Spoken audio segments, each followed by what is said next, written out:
people in power, articulating hate speech, actively and passively encouraging violence. This has become the norm.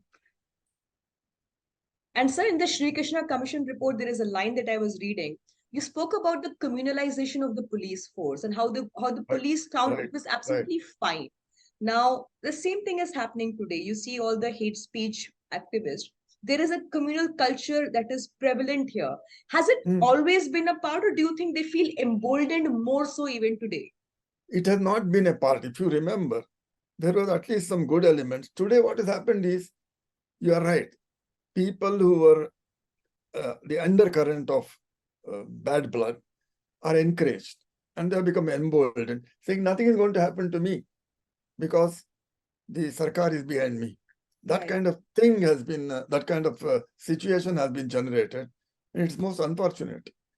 Because Right. now I'm glad that the Supreme Court has come out with strongly against hate speech. It's acting in a manner that is completely consistent with the constitutional values. But the Supreme Court is also under attack. That's okay. Supreme Court is under attack, doesn't matter. Nothing is going to happen to the Supreme Court. Fortunately, the Supreme Court judges are not subject to these journeys.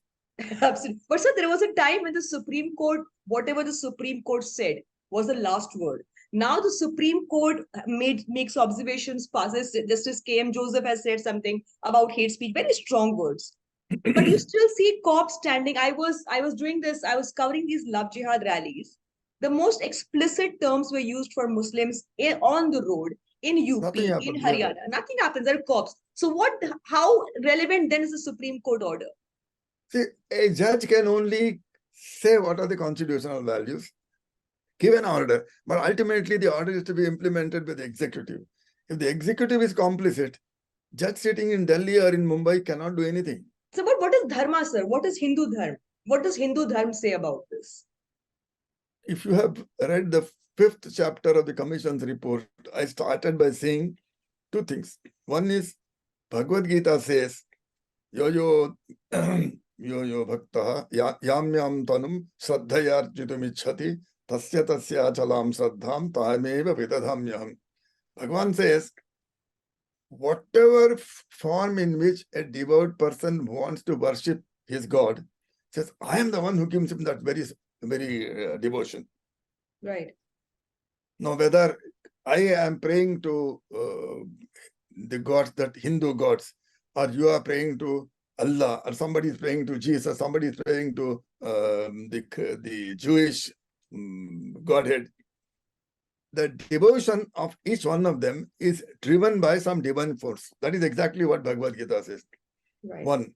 Number two, there's a beautiful verse by Shankaracharya. What he says is,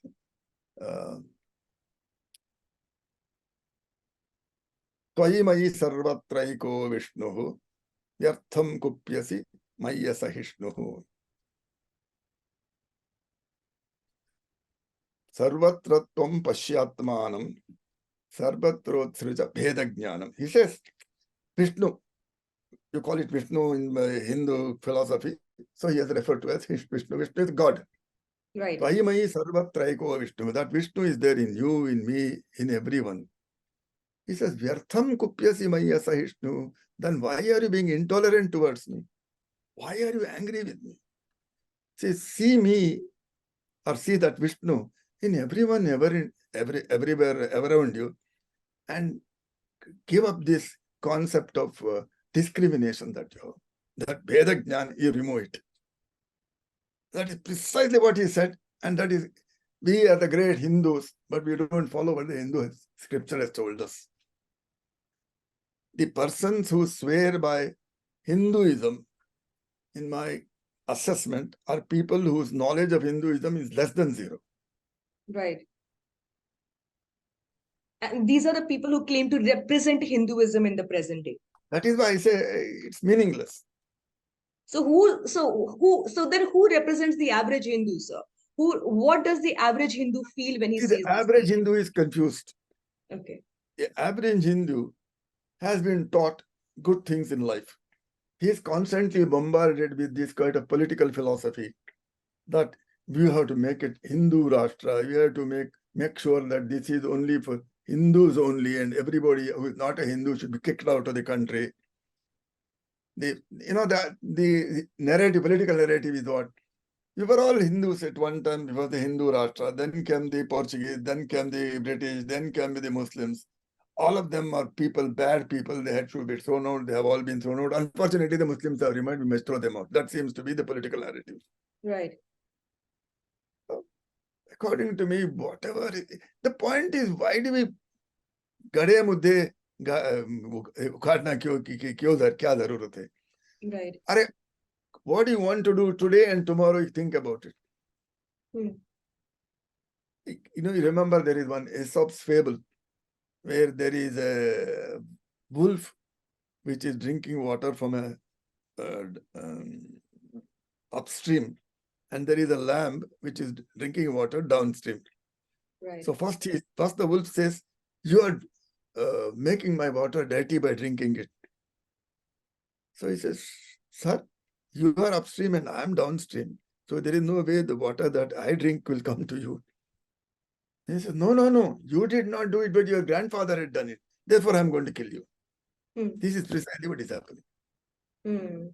Now, for a moment, I'll assume that there was something wrong that was done by some Hindu to some Muslim to some Hindu. Somewhere along in history, if you take, for example, Babri Masjid or desecration of temples or whatever, 600 years ago. So why is the ordinary Muslim answerable for that? The man who is sitting on the street corner, a cobbler who is eking out his livelihood by cobbling shoes. What do I have to take out? Assuming there is a legitimate grievance for generations, you have to kill him. And do I get that satisfaction? This, I can't see how it can happen. Right. Because that poor fellow has nothing to do with it. He will say, I am as innocent as you are. Right. You want to punish the fellow who is guilty. So even in the riots, punish the person who is rioter. I don't have no sympathy for him, whether he is Hindu, Muslim, Jew, Christian. But just because there is a riot in place A, does it mean that the place B, all the innocent people should be killed? That is precisely what happened in the 1992 riot. That is what happened in the 2002 riots. Right.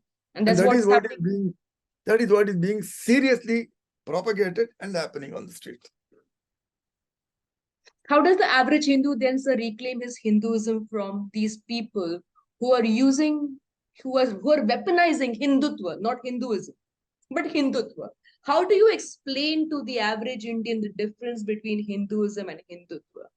Why is the average? Do you think that, sir, the hate that we see on WhatsApp, has gone down so deep? It's unfortunately, I blame the social media to a large extent. Social media was intended for good purposes, for exchanging thoughts and ideas freely. Now they have monopolized it and weaponized it to serve as a propaganda machine. Right. Now tell me, is an average German a bad man or a bad woman? How is it that they were hypnotized into behaving in that fashion in the 1930s? They idolized, lionized Hitler's activities. You remember that famous, this is exactly happening today. Right. Putting a cross on the Jews' shops and encouraging these brigands to throw stones and write on the wall and say, quit or you will be murdered. Right. Now, this is what is happening. I read in the newspaper. Look, I have no other personal knowledge except what I read in the news. What is limited. So it happened in Uttarakhand. So it happened in Uttarakhand. The houses of Muslims were marked with an X. It's exactly resembling what happened in Nazi Germany. Exactly. So this is some kind of madness that is prevailing. But I do think that this madness will come to an end someday, and people will come to their senses when the passions are being ignited every day. Passions are running high. And it's something like this, a fire is burning. If you keep on fueling it, it will burn. If you stop fueling it, one day it will slowly subside and die out. When will that be stopped? Who will stop it? The average Indian doesn't seem to be worried about it just yet. That's exactly what happened. You remember that famous thing? I forget that the German count one some the other, he had said, no, they came for the communists. I was not a communist. Yes. I didn't bother. Yes. They came for the trade unionists. I was not a trade unionist. Then they came for somebody. So basically, they're saying once the government starts coming for everybody who's the privileged one, that's when every people will start reacting. Then they came for me. There was nobody to help speak about me. This is the problem, that the average person in India has not realized that this is not merely a question of somebody being attacked on the basis of his religion. It's a question of, if we swear by the constitutional rights, it's somebody's constitutional rights, my constitutional rights also can be taken away in the same manner. I don't know where it will stop. Frankly, if you ask me, I have to suffer this for maybe another 2-3 years, and then I'll take my leave. You are the ones who are going to be worried about it. Do you think we are leaving behind a generation and which is going to be really traumatized and the next generation of this country? Rana, I'll tell you something very interesting. I come from a very orthodox Hindu family. I don't know whether you know, my great-grandfathers and great-grandfathers were all scholars. I spent my childhood learning the scriptures. I have a first-class degree, MA in Sanskrit, when I studied various scriptures. I don't talk about it because it's unnecessary for it. My grandfather was a great scholar. It's important in the present context. It's important. That's why when people talk of Hinduism, I'm willing to debate with them what is Hinduism. Nobody will do one-to-one with me. Right. They'll talk nonsense outside, and I say, okay, you do what you like. Right. Now, my grandfather used to live in a very small house in a corner of Bangalore. Right. So whenever we had vacation for the school, we would be dispatched to Bangalore to stay with the grandfather and enjoy the vacation. What is interesting is his house had a common wall with another small house which belonged to a Muslim. He was a weaver of some kind, I think. What you call them, Ansari or something of that sort. Now, my grandfather, being a very religious person, would get up at 4 o'clock in the morning, do all his ablutions and sit down and do his puja and all that. Around 5:30, 6 o'clock, this man next to him would start his namaz. He was also a devout Muslim. Right. So my grandfathers would stop and keep listening to it. Once he told me, can you listen to the beautiful manner in which he is praying? It sounds almost like somewhere being recited there. Let's listen to it quietly and not interrupt him or disturb him. Now, this is something that has gone into my psyche and I cannot get out of it. If a man like that can be so appreciative of not merely tolerance, it's appreciative of somebody's religion, why can't an average person do it? See, people ask me this question so many times and I have given an answer. My answer is this.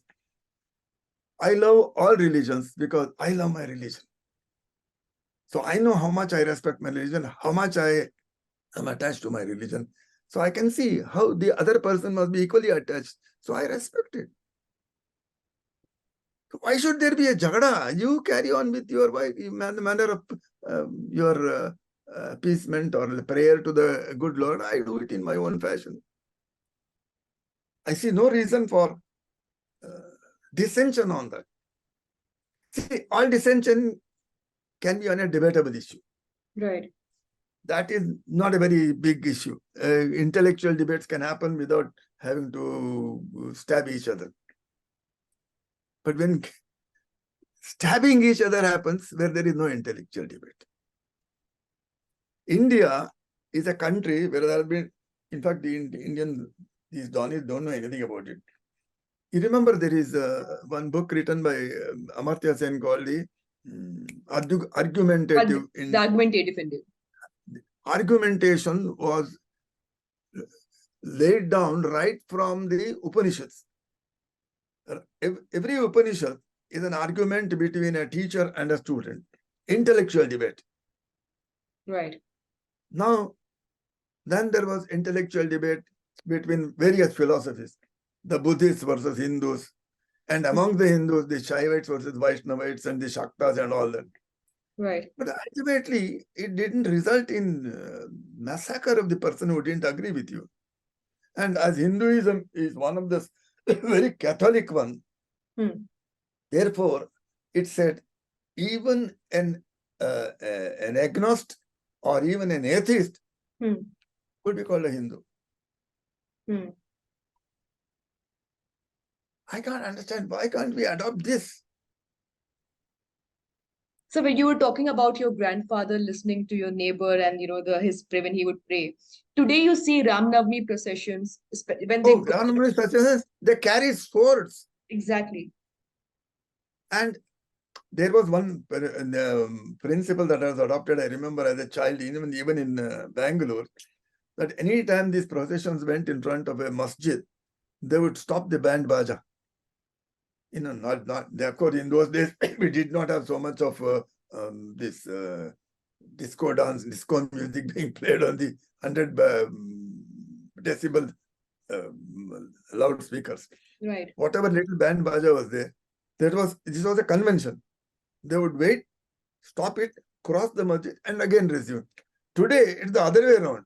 They are not so much worried. They'll go stand in front of a masjid and then shout and make halla gulla and throw stones. And this is just intended to start friction. That's all. Deliberate method of. As a Hindu, sir, as a practicing Hindu, how do you feel when you see this? I feel very sad. I feel that this is the functioning of idiots who do not understand the ABC of Hinduism. A lot of Muslims seem to be resorting to cynicism right now because they don't see justice coming from any quarters. There are lynchings happening and ministers go and garland the people who are accused, right? An hour from the national capital in New, a hate crime happens and police goes and arrests the victims and bulldozes their houses. There's no justice system right now. As a former judge of the Supreme Court, how do you feel about the collapse of law and order in the country? My honest opinion is that I can't go in a public forum and say, I don't criticize the government. If I criticize the government, the chances are that there will be an ED raid or a CBI raid or a police income raid. Tax. Nothing else, income tax raid. Right. So, unless you have the ability to withstand all this and be sure that you have not left any trail under which you're likely to be harassed. Right. You're always afraid. But after that, my wife told me and said, one of these days you will have this raid. I said, don't worry. If I'm in Tihar jail, you can come and visit me on the visitors. So far, I have not gone to the Tihar jail. Which is why, sir, we are glad to have you. So now I'm going to ask you another question. You know how radicalization happens across the world when there is injustice happening, there is also radicalization that happens on the other side. Now, India has about 220 or 200 million Muslims, the third largest population in the world.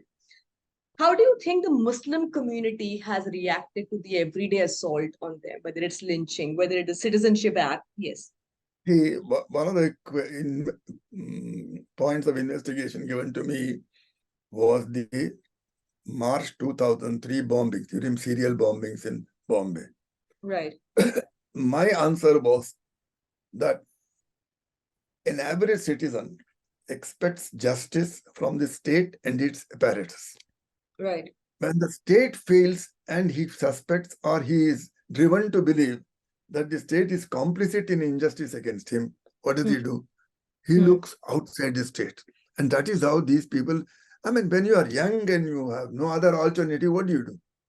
You try to shake hands with somebody across the border and say, please come and help me.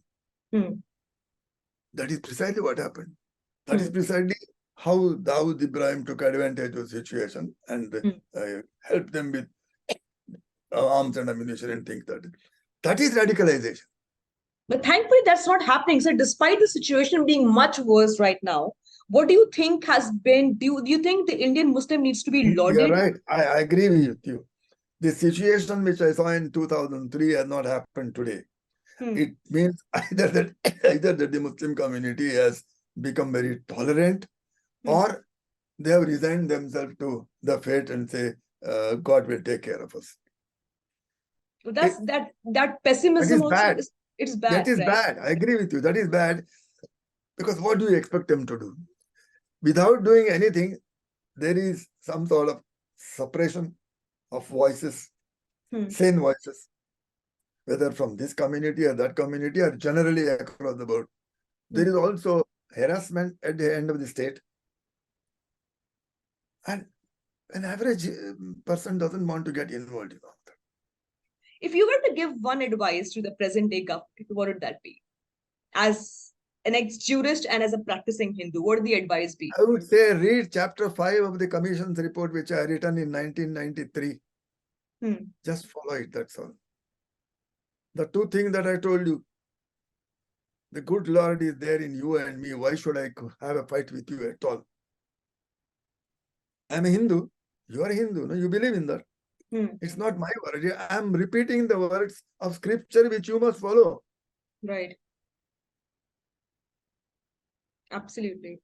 And there is one more sentence you'll remember I have said, that there is an element of bestiality in every human being. It is like a tethered animal. The moment you cut off the tether, it springs out and starts destruction. And this, what they are doing is precisely that. And so the Prime Minister is quite a media savvy man. He has not taken a our Prime Minister is quite a media savvy man. If he wants, if he really wants, then it can be stopped in a day. All he has to do is to just speak. Exactly. Therefore, I said, unless the state is complicit in it, things won't continue. Now, the state is complicit in it. What can you and I do? There are two methods. You can stop that. You are not in a position to stop it by merely lecturing to the state, because state is not going to listen to you. They look at which side of the bread is buttered. Right. For them, garnering votes is more important than trying to look at the constitutional values, which the Supreme Court has been daily talking of.